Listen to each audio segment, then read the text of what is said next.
continue à voyager avec le musée automobile de Reims-Champagne avec Didier Carayon, son président. Bonjour. Bonjour. Alors, vous avez un stand, vous aussi, ici sur cette 67e foire de Châlons. Et c'est un stand qui ne passe pas inaperçu, car dans votre stand, on peut y découvrir. Alors malheureusement, aujourd'hui, c'est le dernier jour, donc on ne peut pas encourager le public à venir.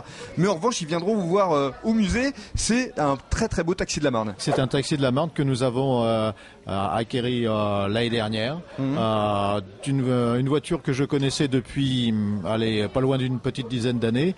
Et puis j'ai un de mes amis qui m'a demandé de ne pas surenchérir lorsqu'il y a eu la vente de ce véhicule. Et donc il en a profité.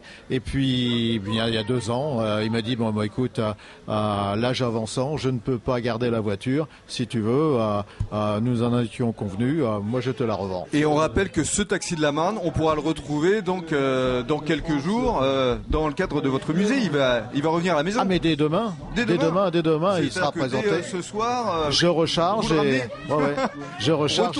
Voilà, oui, non mais des pièces comme ça, je les laisse pas traîner. Hein. Et l'adresse, et on comprend, l'adresse du musée automobile de Reims, c'est 84 avenue Georges Clémenceau. Alors, pour celles et ceux qui ne connaîtraient pas encore votre musée, visite guidée, combien de véhicules exactement et comment les avez-vous classés au juste ? C'est très simple. Tous les véhicules que nous puissions avoir, ont une date de fabrication, et donc nous avons été par ordre chronologique. C'est rien de plus simple, donc, ce qui permet de pouvoir en fait voir l'évolution de la réalisation de l'auto. Alors ça démarre à quelle époque au juste ? Les plus anciennes des voitures que nous puissions avoir, c'est une voiture qui est là aussi mythique pour nous. C'est notre figure de proue, puisque c'est une voiture qui a été fabriquée dans la région rémoise. D'accord. C'est une Oscar, qui voulait dire à ce moment-là Société de construction automobile de Reims. Quels sont les modèles également emblématiques que vous pourriez nous décrire ? Le musée correspond à peu près à 230 véhicules. Quand même. Oui, on est dans les 5 plus importants musées automobiles de France. Et ces 230 véhicules sont répartis à peu près sur 160 voitures et quelques poids lourds, c'est-à-dire des véhicules publicitaires.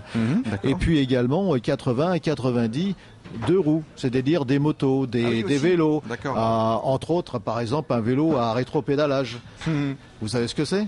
Non. Vous viendrez de l'essayer. Avec plaisir. Alors, donc on parle d'automobile, on a parlé de 2 roues et il y a également des miniatures dans votre musée. Oui, c'est-à-dire que nous sommes très éclectiques puisque vous avez aussi bien les autos, j'en ai pas parlé énormément, mais enfin 160 véhicules, vous les découvrirez puisque ça va aussi bien de la Renault telle que je vous ai décrit, la Scar également, mais également des voitures de sport. Nous avons également par exemple des voitures à pédales.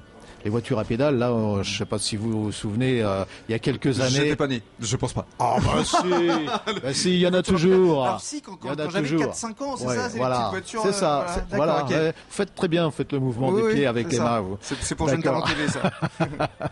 Voilà, on remercie évidemment le président, monsieur Carayon, d'être venu jusqu'à nous, d'avoir offert des invitations aux auditeurs d'API FM.